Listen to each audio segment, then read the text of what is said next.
जब पीटीआई में आई तो इलेक्शन जीत नहीं सकी, वो रिवायत आगे नहीं बढ़ा सकी, इसकी क्या वजह बनी? पीटीआई में जब मैं आई तो पीटीआई में मेरे सामने बहुत सारे चैलेंजेस आए। पीटीआई के अंदर से ही लोगों ने मेरे खिलाफ इंडिपेंडेंट लोगों को खड़ा किया। पीटीआई का वोट स्प्लिट हुआ, 95,000 वोट लेके मैं हार गई, लेकिन पीटीआई के कुछ नादान दोस्तों ने वोट जो है नून को डलवाए मुझे हरवाने के लिए।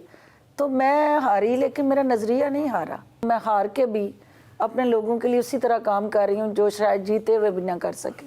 सुना है स्टूडेंट लाइफ में ख्वाजा साद रफ़ीक पर आपका हाथ उठ गया था। ख्वाजा साद रफ़ीक चूँकि वो भी एक यूनियन एमयू कॉलेज में लीड कर रहा था, मैं एफजे में as a union leader lead कर रही थी, तो बस वो मुँह मारी हमारी कैंटीन पे हो गई थी। और क्या ख्वाजा साहब ने कभी याद करवाया वो वाक़या बाद में? 10 साल इकट्ठे हमने पार्लियामेंट में गुजारे हैं। तो जब चौधरी मीर हुसैन माइक बंद करा देता था और पार्लियामेंट के अंदर जो मेरा हक था बोलने का वो मुझे हक नहीं मिलता था, तो एक दिन ख्वाजा साद रफ़ीक ने आके मेरे कान में कहा था कि नहीं बाज आंदा तो मैनू दसो दे कान च दसा वा तुहाडा हथ बड़ा भारी है। आप तो विमेन क्रिकेट टीम की कोचिंग भी करना चाहती हैं, क्या खान साहब आपकी ये ख्वाहिश नहीं जानते? देखिए मेरा टाइम का इशू है ना, मुझे मौका मिले तो मैं ज़रूर करूं। और हमारी क्रिकेट टीम के अंदर जो अभी आई हैं हमारी प्लेयर्स, मैं उनको देखती हूं, उनको सबसे ज़्यादा फिटनेस की ज़रूरत है। और मेरी चेयरमैन पीसीबी से ये पीएसएल के एक मैच में मैं लाहौर थी, तो मैंने उनसे बात की है कि आप हमारी जो फिज़िकल एजुकेशन है, जो हमारे स्पोर्ट्स पीरियड थे स्कूलों के अंदर, हम उसको पंजाब के अंदर शुरू करने जा रहे हैं। चेयरमैन सेनेट का इलेक्शन तो आप जीत गए, अब आइंदा पीटीआई हुकूमत की क्या मूव्स होंगी? देखिए सबसे पहली मूव तो ये है कि जिस मकसद के लिए अवाम ने हमें मैंडेट दिया है और हमें इक़्तिदार में लाए हैं, वो इस पाकिस्तान के अंदर रिफॉर्म्स देखना चाहते हैं, इस मुल्क के अंदर रूल ऑफ लॉ को देखना चाहते हैं, इस मुल्क के अंदर दो नहीं एक पाकिस्तान का जो हमारा स्लोगन है उस पर अमल देखना चाहते हैं।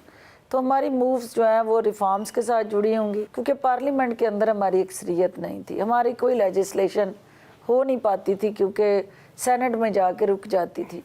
अब वज़ीर आज़म 3 साल के बाद ये मुमकिन बनाएंगे कि हम वो रिफॉर्म्स जो हमारी आइनी और कानूनी ज़रूरत है उसको इदारों के साथ मुंसलिक करें। कहावत बन गई है कि जड़ा जिन्ना लुच्चा ना ऊँचा, उसको शिकस्त देने के लिए आपको इफ़ेक्टिव प्रोसिक्यूशन ज़रूरी है।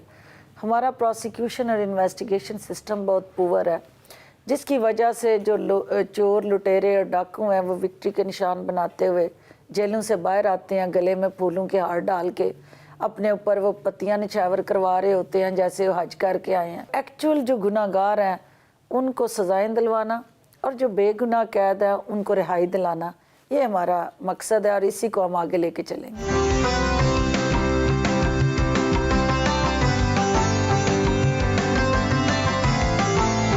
फिरदौस आशिकावान अपने हलके में भी मसरूफ़ तरीन दिन गुजारती हैं।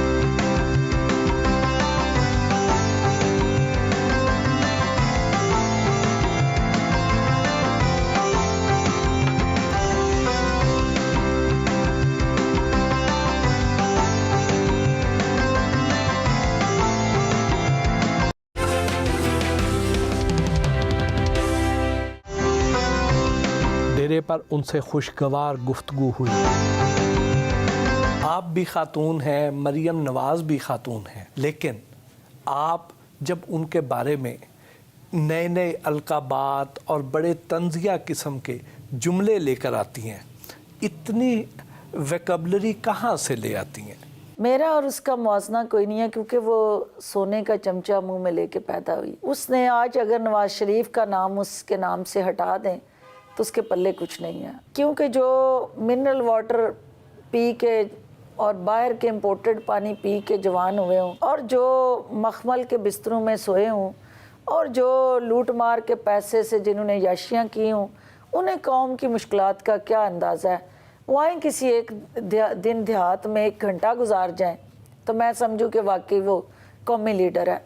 ये सिर्फ नखरे आपके राजकुमारियों जैसे, अदाएँ आपकी जो हैं वो शाही ख़ानदान जैसी, और लफ्ज़ और सिर्फ़ عوام کو بیوقوف بنانے کے لیے آنسو آپ کے مگرمچھ جیسے. تو ایسی اس قول اور فعل کا جو تضاد ہے اس کی وجہ سے مجھے دکھ ہوتا ہے, چڑ آتی ہے. پہلے وہ کہیں کونسلر کا الیکشن لڑے, پھر وہ ڈسٹرکٹ کونسل کا الیکشن لڑے, پھر وہ صوبے کی ایم پی اے بنے, پھر وہ وفاق کی ایم این اے بنے, پھر وہ کسی پارٹی کی لیڈر بنے. ایک تسلسل ہے نا, ایک پروسیس ہے. اور میں چاہتی ہوں کہ واقعی اگر وہ اس ملک کے ساتھ مخلص ہے اور اس ملک کے لیے کام کرنا چاہتی ہیں تو سب سے پہلے اپنے گلے سے وہ ہیرے جواہرات کے توق اتار کے پھینکے اور اپنے والد اور بھائیوں کو کہیں کہ پاکستان آئیں. یہ پاکستان کی سیاست کا حسن نہیں ہے, یہاں آپ مٹی کے ساتھ مٹی بننا پڑتا ہے. کیا وجہ ہے کہ مریم نواز آپ کے کاٹدار اور طنزیہ جملوں کا جواب نہیں دیتی؟ کیا وہ آپ سے ڈرتی ہیں؟ جواب ہے ہی نہیں اس کے پاس. میں تو جو کہہ رہی ہوں میرے پاس تو اس کی ایک کنوکشن ہے نا. تو سچ اور جھوٹ کا کیا مقابلہ ہو سکتا ہے؟ ایک طرف ڈرامے بازی اور صرف شو بازی ہے, دوسری طرف حقیقت اور عوامی مسائل کے ساتھ جڑا حکمت عملی کا وہ روڈ میپ ہے. ایک بڑے باپ کی بیٹی ہونا کوئی اعزاز نہیں ہے, ایک گراس روٹ ورکر ہونا سب سے بڑی اچیومنٹ ہے. جعلی راجکماری, پاناما رانی, کنیز اول, کنیز دوم جیسے القابات جب آپ دیتی ہیں تو کیا خواتین کے ساتھ ساتھ مرد بھی آپ سے ناراض ہو جاتے ہیں؟ دیکھیں اس میں آپ درباری اور ہواری بھول گئے ہیں اور منشیوں کو بھی بھول گئے ہیں. یہ جو شاہی خاندان کے آپ کے رسم و رواج تھے نا, وہاں شاہی خاندان بولتا تھا, کنیزیں سر ہلاتی تھی, درباری جو ہے ہاں میں ہاں بلاتے تھے, قصیدہ گو جو ہے تعریفیں کرتے تھے. یہ جتنی آپ نے جاتی عمرہ اسٹیٹ میں حکمرانی دیکھی ہے جس کے اندر کسی وزیر کو حق نہیں تھا کہ وہ اپنی پالیسی دے سکے. بھی آپ پریس کانفرنس میں نوٹ کیا کریں کنیزیں ہاتھ باندھ کے ایسے کھڑی ہوتی ہیں, اور جو درباری ہیں وہ بیچارے جو ہیں وہ ایک بے بسی کی تصویر بنے کھڑے ہوتے ہیں. ان کے جو سویا ہوا ضمیر ہے اس کو ہم جگاتے ہیں. وہ مجھے خادمہ کا ٹائٹل انہوں نے دیا ہے, میرے لیے تو بڑی خوشی کی بات ہے. میں کسی شخص کی یا کسی خاندان کی خادمہ نہیں, میں تو ایک اس عوام کی خادمہ ہوں. آپ کہتی ہیں کہ آپ تو بڑے میدان کی کھلاڑی ہیں جبکہ آپ کو ایک چھوٹے میدان میں اتار دیا گیا ہے. جس نے کانسٹیچوئنسی پالیٹکس کرنی ہے یہ اس کے لیے بہترین پلیٹ فارم ہے, کیونکہ ایک تو ہمارا مین بیٹل گراؤنڈ پنجاب ہے, پھر ہمارے مخالفین کا سب سے بڑا مورچہ پنجاب کے اندر ہے, لاہور کے اندر ہے. تو مجھے اپنے پورے پولیٹیکل ٹینیور میں یہ پہلی دفعہ موقع ملا ہے کہ میں اپنے صوبے کے ساتھ جڑے جو محکمے ہیں ان میں اپنے لوگوں کو ریلیف دوں. تو مجھے خوشی بھی ہو رہی ہے, مزہ بھی آ رہا ہے اس حوالے سے کہ ان کی دارسی ہو رہی ہے. آخر میں چونکہ کیپٹن میرا وزیر اعظم ہے اور کیپٹن اپنی ٹیموں کو پلیس کرتا ہے اور کیپٹن سمجھتا ہے کہ مجھے اس مورچے پہ کام کرنا ہے. یہ انٹرسٹنگ صوبہ اس حوالے سے ہے کہ یہاں نون لیگ کی باقیات کا صفایا کرنا یہ میری ذمہ داری ہے. تو باقیات اور جو ان کے کاریگر سب باری باری میرے دہانے پہ ہیں.